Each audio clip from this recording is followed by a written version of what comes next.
লঙ্কানদের বিপক্ষে হারলেও এখনো শেষ হয়ে যায়নি সুপার ফোরের স্বপ্ন।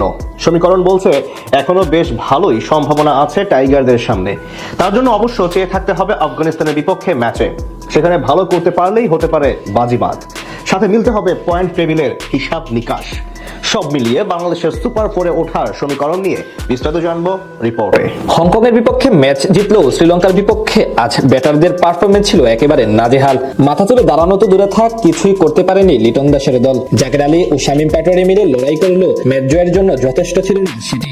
400 বাদে পরাজয় বরণ করতে হয় টাইগারদের। এতেই সুপার ফোরে ওঠার মাঝে বড় ধাক্কা খেল লাল সবুজ প্রতিনিধিরা। যদিও সমীকরণ বলছে এখনো কঠিন পথ পাড়ি দিতে পারলে শেষ চারে যেতে পারবে বাংলাদেশ।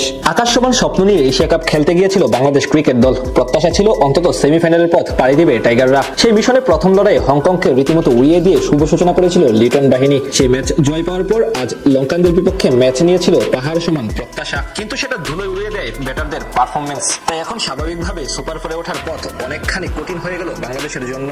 এবার এশিয়া কাপে টাইগাররা পড়েছে গ্রুপ অফ বিখ্যাত বি গ্রুপে, যেখানে হংকং এবং আফগানিস্তানের সাথে নাম রয়েছে শ্রীলঙ্কা ও বাংলাদেশের। এখান থেকে 2 ম্যাচ খেলে ফেলেছে বাংলাদেশ। সেখান থেকে সমান সংখ্যক জয় পরাজয় লিটনদের পয়েন্ট এখন 2। অন্যদিকে প্রথম ম্যাচ জিতে এক ম্যাচেই সমান পয়েন্ট তুলে নিয়েছে শ্রীলঙ্কা।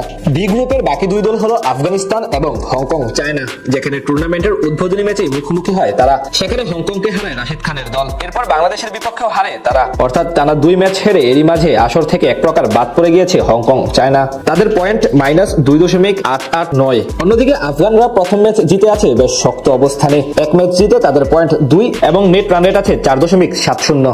পয়েন্ট বিবেচনায় এখন 3 নম্বরে আছে টিম টাইগার্স। সেখানে উপরের 2 দলের সমান পয়েন্ট থাকলেও ম্যাচ খেলেছে একটি বেশি।